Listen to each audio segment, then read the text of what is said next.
Big Cal and you're watching Wrestling View. We continue with Wrestling View's WrestleMania week with Big Cal Books, WrestleMania 31.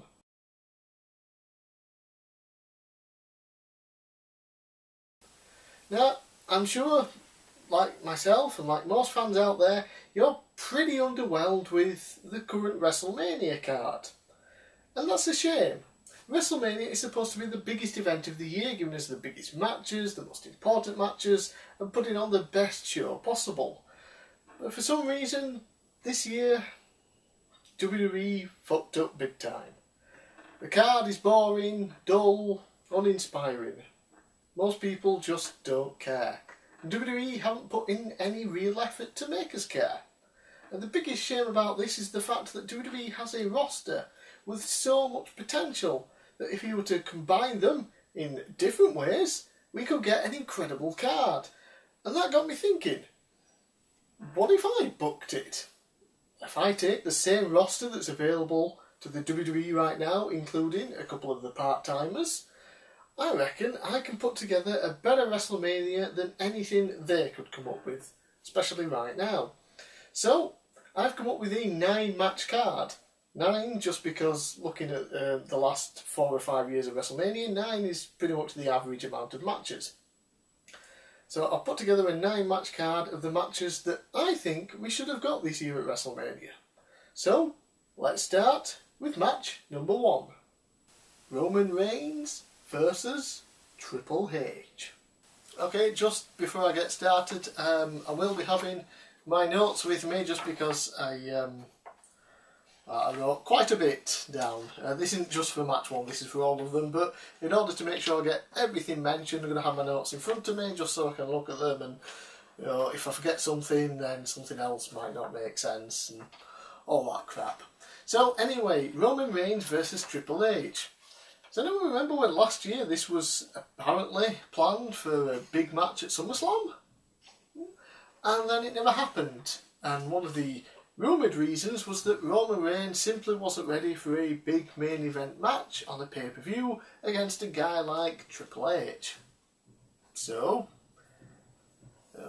half a year later and almost no real progress on Roman Reigns' part, he's somehow ready to win the Royal Rumble and main event WrestleMania against Brock Lesnar for the title. Huh.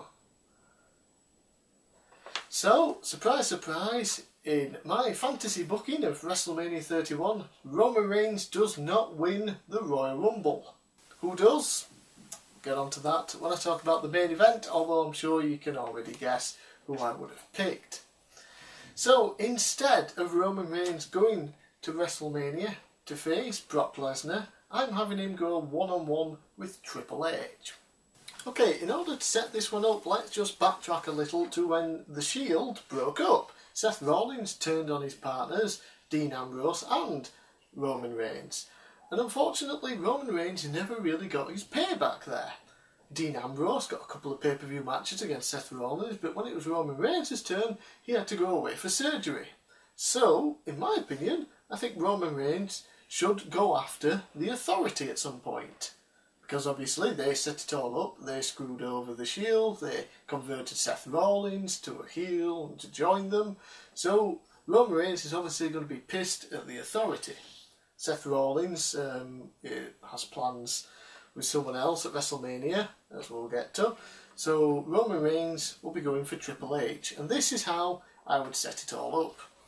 So Roman Reigns comes back maybe a week, 2 weeks before the Royal Rumble. Cuts a promo saying how he's going to be the winner of the Royal Rumble, go on to WrestleMania and win the WWE Undisputed World Heavyweight Championship. He's interrupted by Triple H and the Authority, who tell him that they don't think that Roman Reigns winning the Royal Rumble would be best for business, because Roman Reigns isn't on the same page as them.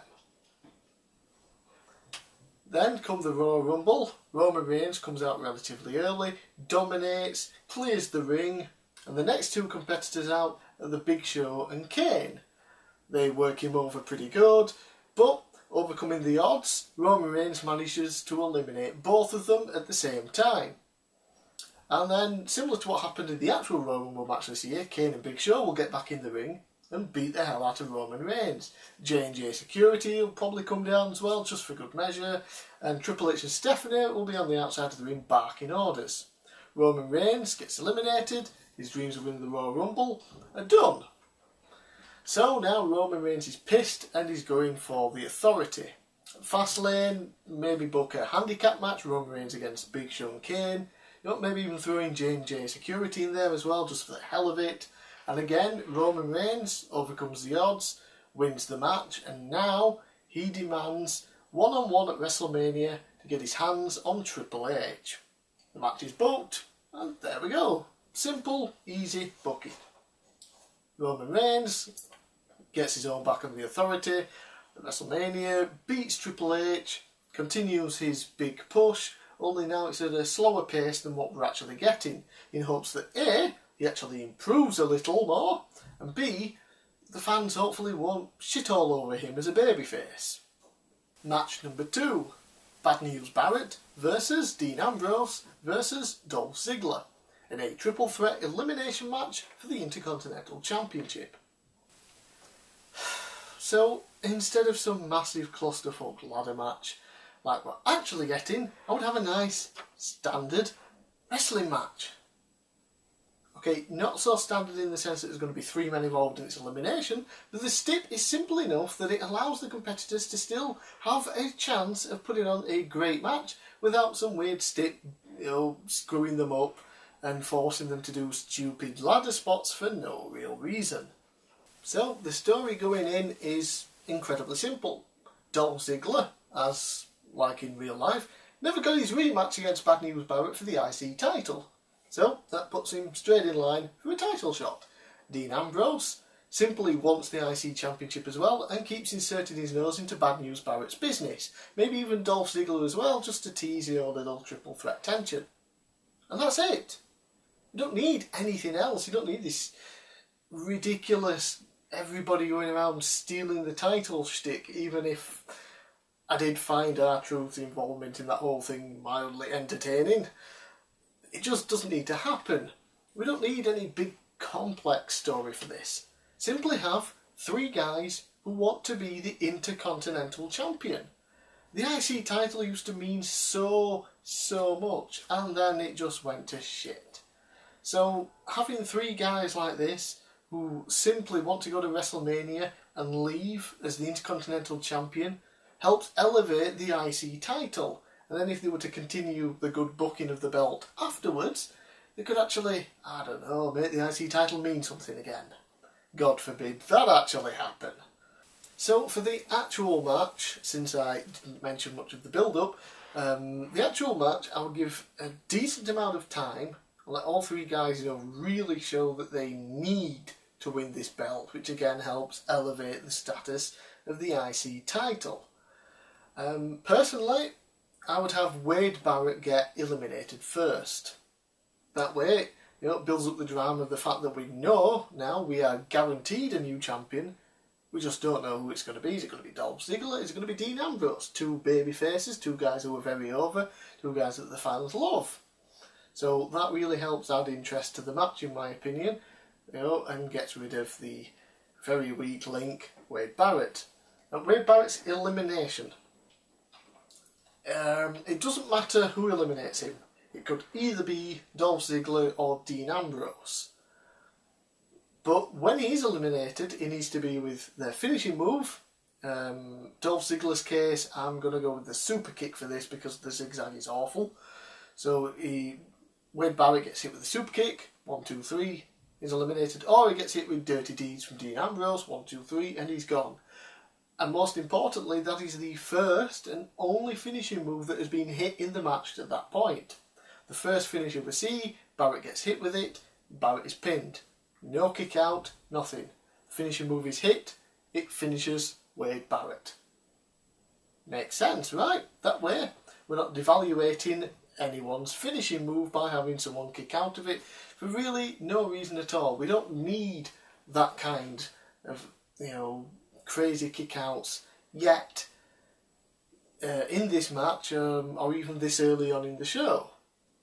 So Wade Barrett gets eliminated with either the super kick or dirty deeds. Whoever does it will matter at some point, but it doesn't necessarily matter. You'll get what I mean when I continue.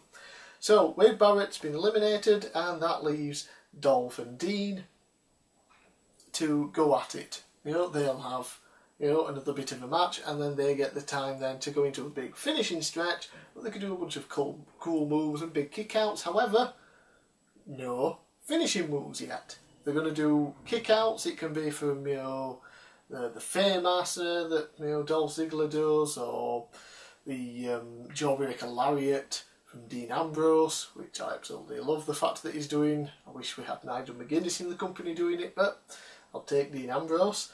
So they go back and forth, hitting big moves, but no finishes. No finishing moves at all yet. The kick out adds zero drama suspension to the match. It's what people would probably expect from the likes of Dolph Ziggler, especially at WrestleMania. So the fans are somewhat happy with that. And then, now it sort of matters with, who won the match. With who eliminated Wade Barrett. So if Dolph Ziggler eliminated Wade Barrett, towards the end of the match, he'll hit a super kick on Dean Ambrose. Or, if it was Dean Ambrose that eliminated Wade Barrett, he'd hit Dirty Deeds on Dolph Ziggler. 1, 2, now we get a kick out. You see, we've seen the finisher be successful, first time used against Wade Barrett. Second time it gets hit, further down the line, this time it gets kicked out of. No one can believe it. It's actually been kicked out of. So now, what's the guy going to do to put him away? We don't know. He's going to have to go to possibly more extreme measures. We're not sure. Again, adds drama and suspense to the match. So, where do we go from there? Now, the actual finish of the match. Again, it all comes down to who eliminated Wade Barrett. And in my opinion, whoever did it should also get the win in the match overall. And how it would happen, again, he would hit his finishing move. So if it was Dolph, he would now go for the third super kick of the match, the second to Dean Ambrose, and get the win. If it was Dean Ambrose, he would hit his third Dirty Deeds of the match, the second on Dolph Ziggler, and get the win with it this time. So what that does is it means that A, whoever gets the win eliminated both the champion and the second guy in the match, which puts him over even more, makes him look like a more credible champion. Also, the use of his finishing move. The first time he did it, no one kicked out of it. The second time he did, but the third one put him away for good. Or the second one to the other guy, put him away for good. It still maintains the credibility of his finishing move. And from there, it also allows whoever got pinned last, be it Dolph Ziggler or Dean Ambrose, again depending on who wins, they can then set up with a rematch from that by complaining that you only got the win because I didn't get a chance to hit my finishing move. So if Dolph lost, he can say, yeah, but I didn't hit you with my super kick. You hit me with Dirty Deeds twice. It took 2 of your finishing moves to beat me. I didn't get the chance to hit one on you. If I hit it, you're done. Sets up to a rematch, and then of course vice versa for Dean Ambrose if he was the one that lost. Simple booking, makes for a good match at WrestleMania. We crown a new champion, he looks credible, the finishing moves are well protected, and we have an automatic reason to go into, a storyline between the last 2 competitors in the match, while Wade Barrett does, whatever the fuck he does, I don't care. Wade Barrett's out the IC title picture, he lost, he's done, release him and go to TNA, whatever, I don't care, I don't like Wade Barrett. So that's what I would do for the Intercontinental Championship match. Match number 3, Bray Wyatt versus Sting. I know, I'm doing a fantasy booking of WrestleMania 31.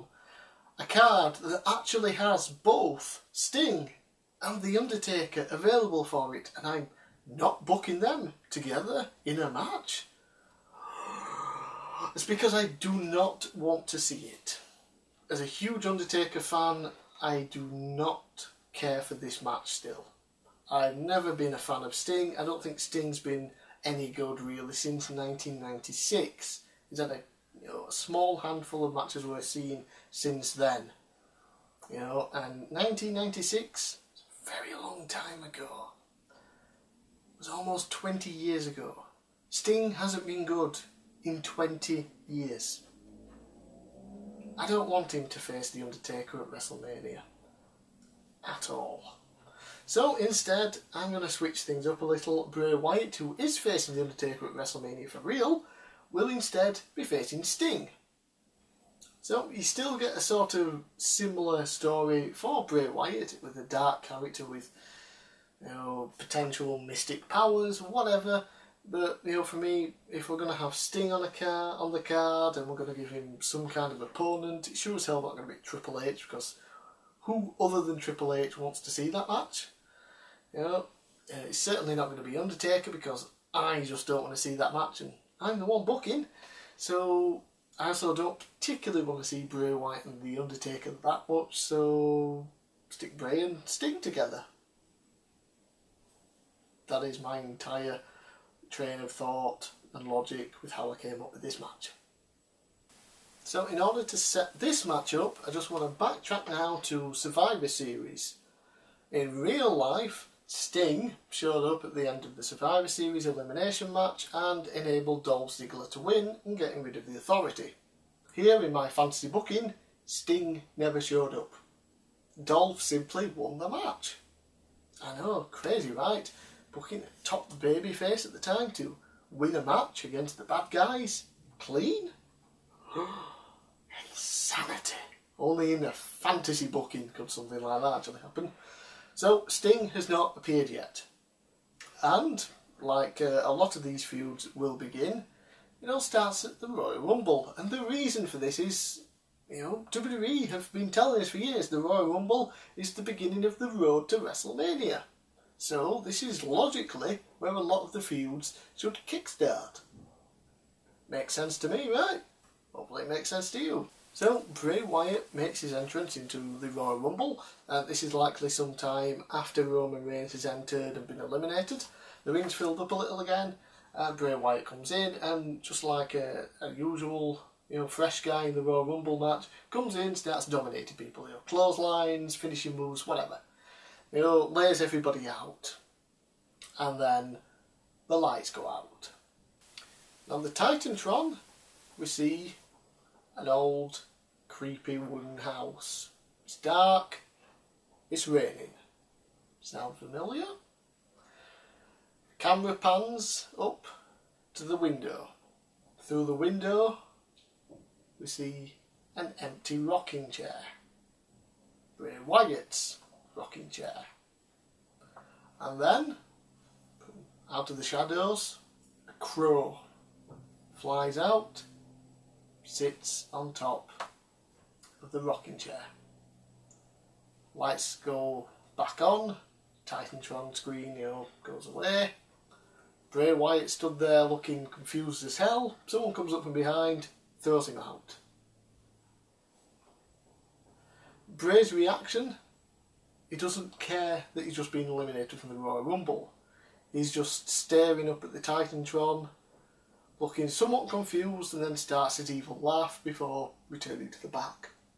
So for the weeks following the Royal Rumble, all we really have to do is have Bray Wyatt, either coming out to the ring, cutting a promo, or doing those, backstage video promos. He talks nonsense mostly, but the main gist of it is that he knows it was Sting, he knows that Sting's coming, and he wants Sting to show up and face him. Simple, basic. So, stealing and slightly modifying an idea that we actually had on Raw a couple of weeks during the Bray Wyatt and Undertaker feud. I would have Bray Wyatt in the ring cutting another promo, demanding that Sting show himself and all this crap.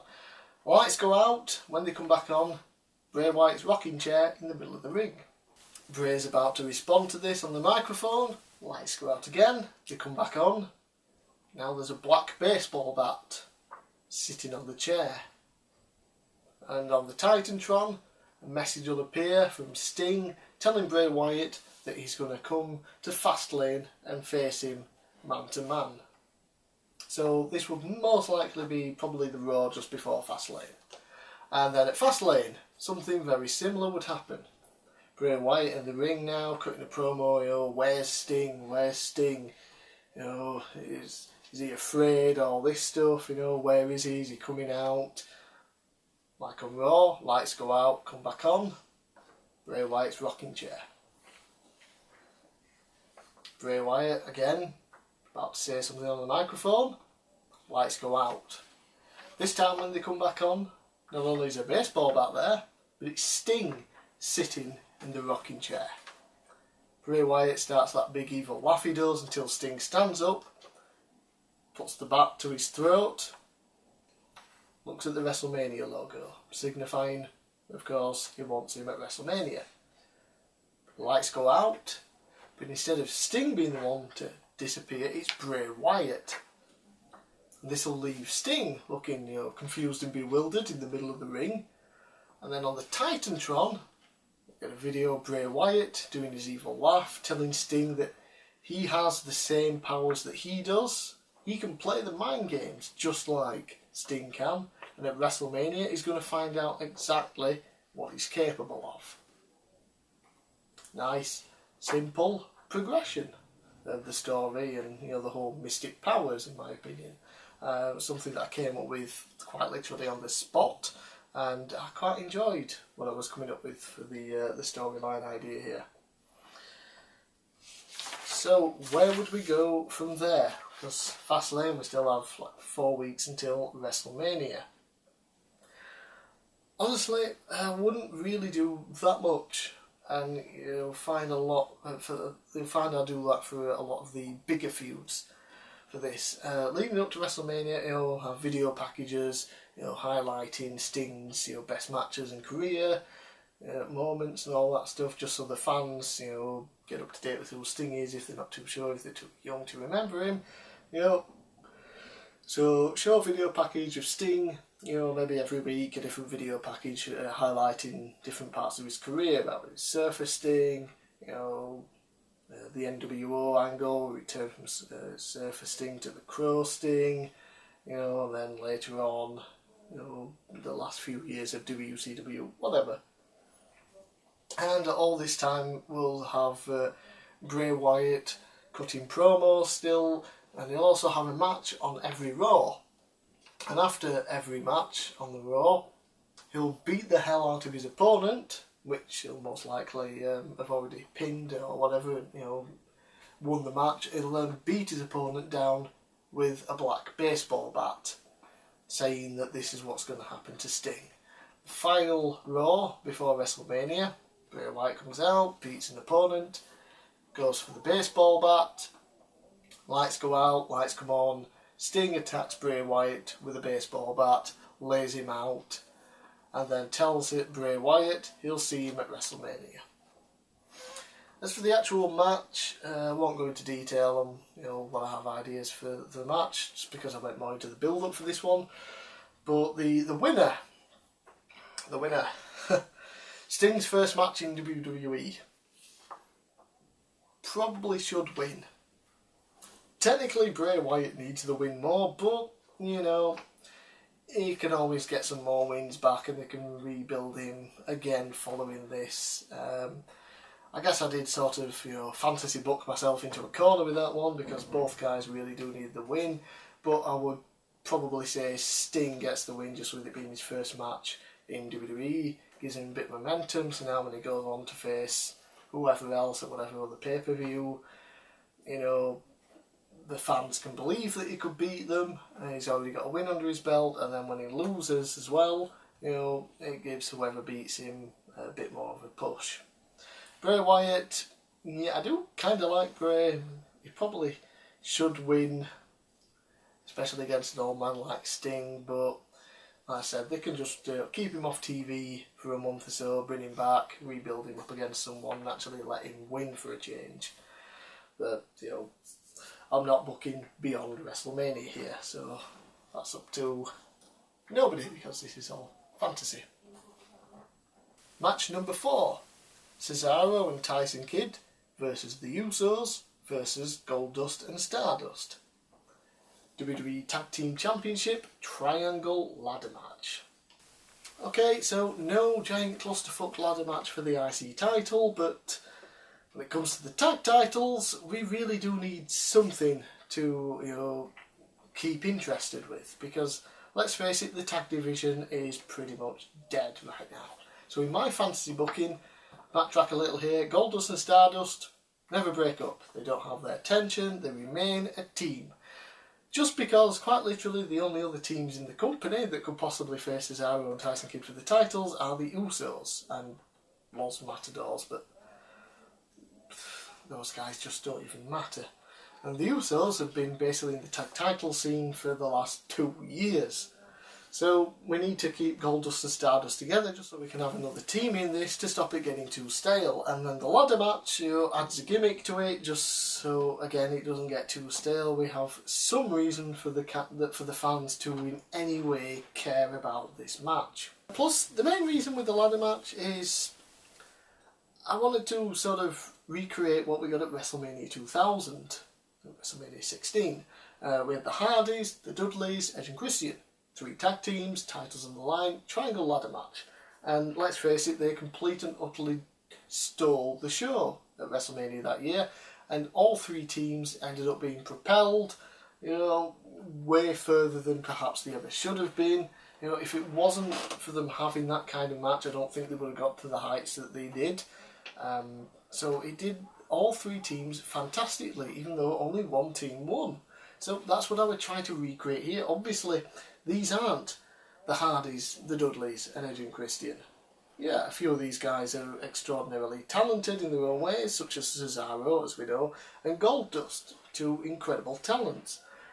But we don't really have the great tag teams that we did back then.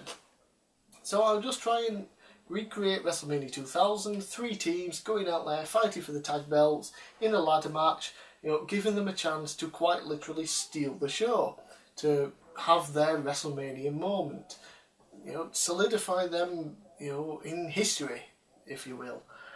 And then hopefully, regardless of who wins, and let's see, did I say who would win? Yes, I got Cesaro and Kidd keep the tag titles. They retain them because we don't need the Usos with the belts again, because God no. And Goldust and Stardust don't really need the big WrestleMania win for the belts. However, I would have Goldust and Stardust, continue to feud for the tag belts after WrestleMania with Cesaro and Tyson Kidd. Hopefully, if they do steal the show, fans will love both teams anyway, and they'll want to get as many tag matches between them, as often as possible. That's just the basic idea. There really isn't much more than that for it, because what do you do for a storyline for 3 teams going into a match beyond they all want the tag belts? So like I said, throw in the ladder there so they've got something to work with that they haven't done yet, keeps the fans interested in the tag division, and like I said, hopefully allows each team to do something at WrestleMania to create their own WrestleMania moment, and with any luck get more over and continue to move up in their careers.